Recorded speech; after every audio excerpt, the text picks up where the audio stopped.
Nalbari smart বজাৰ মই ডিউটিৰ পৰা এতিয়া যাই আছোঁ। ডিউটিৰ পৰা যাই কিনে ৰুমটো দেখাই আছোঁ কেনেকৈ কিনো বনাওঁ। কল কি খবৰ আপোনালোকৰ? এতিয়া এইটো ৰুমক গ'লোঁ ডিউটিৰ পৰাই আহি কিনে আপোনাৰ এতিয়া কি আছিলে কি নাই বৰ এতিয়া বনাব লাগিব। কিমান কষ্ট। এই ৰাতিপুৱা গৈছিলোঁ 8টা বজাত আহি কিনে এইমাত্ৰ আহিলোঁ। আহি কিনে এতিয়া কি বনাওঁ কি নবনাওঁ তাকে কৰি আছোঁ। আৰু কি আছে এইটো ৰুমটো ল'লোঁ। এতিয়া কি আছে কি নাই বনাব লাগিব চাব লাগিব। আহিলোঁ ভাগাৰে জোগাৰে এইটো অলপ গা চা ধুই লওক তাৰপিছত লগ পাওঁ। এতিয়া পাকঘৰত যাম আৰু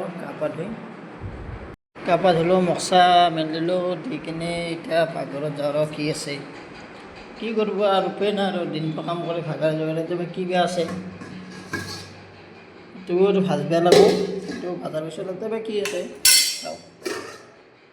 এইটো মাছৰ টেঙা ৱাও এতিয়া বনালেই হ'ল। ভাতটো বনাই আছে তাৰপিছত এইটো ৰুম এইটো কিটচেন ইয়াতে আমাৰ সৰু পৰিয়ালৰ নেকি মই আৰু লগতো থাকোঁ আৰু আপোনালোকক আৰু নিশ্চয় এটা লগ পাম। বাকী ভিডিঅ' চিডিঅ' চাই থাকিব আপোনালোকে মৰম দিব। আপোনালোকে মৰম দিলে আমি দিব পাৰিম মই দিব পাৰিম।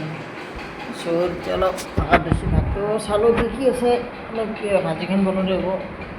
তাৰপিছতে এইটো আনিছিলোঁ এইটো খাব লাগিব। Bye good night.